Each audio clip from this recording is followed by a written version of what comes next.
Léla Seder, qu'est-ce qui s'est passé? Hachem a décidé que nous, on va monter à un degré, voilà, c'est une révolution pour certains. L'amour d'hommes et femmes est beaucoup, je ne vais pas dire plus forte, hein. Il y a beaucoup plus d'entretien qui est demandé entre amour et père et fils. Vous êtes bien d'accord? Est-ce que le père et le fils qui s'appellent une fois par an, ils sont toujours liés dans leur sang? C'est toujours son fils, même s'il appelle une fois par an? Oui. Est-ce qu'un mari et une femme peuvent vivre avec un coup de fil dans l'année? Non. Jamais de la vie. Tous les jours, il y a un travail de Shlom Bayit énorme. Et oui, je le dis, comme je dis, je vais parler un peu mon histoire aussi personnelle, voilà que ma femme est là. Si tous les matins, l'amour entre nous, et chaque couple, ça doit être pareil, hein, s'améliore pas tous les jours, il y a quelque chose qui cloche dans le Shlom Bayit.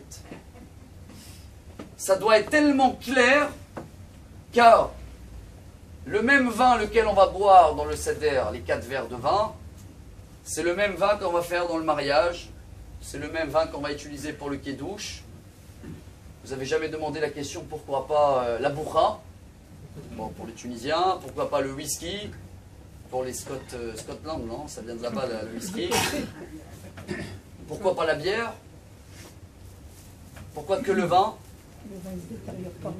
Il nous répond le roi David dans un Télim extraordinaire, Télim 128, je sais, je le connais par cœur, j'ai l'habitude de dire ça toujours à le couple juste avant le mariage, la choupa, ils sont là tous les deux, ils sont coincés de toute façon, je leur dis, regardez, si vous êtes d'accord à accepter cette condition, on fait la choupa.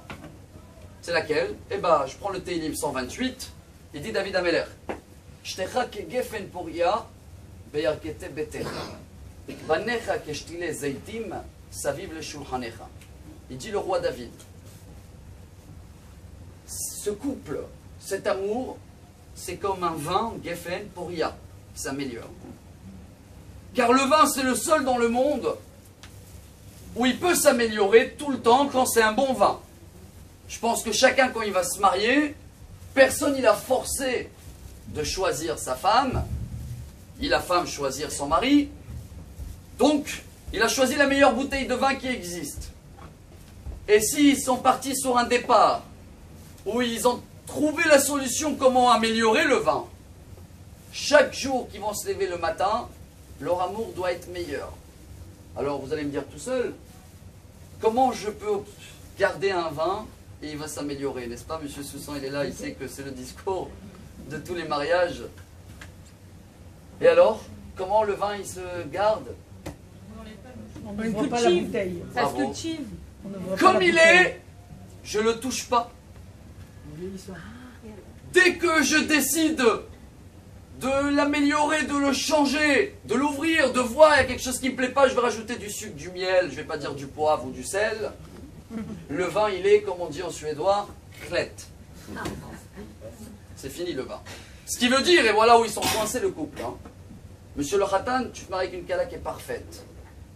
Madame la kala, vous mariez avec un khatan qui est parfait. Vous prenez sur vous maintenant, Belineder, hein, de se rappeler toujours de ce moment de mariage, que un est parfait dans les yeux de l'autre, sans reproche. Parce que dès qu'il y a un reproche, demain matin, ou une semaine après, c'est que déjà je touche le vin. Donc si vous prenez sur vous de jamais se reprocher, vous allez se rapprocher, comme ça on dit en français.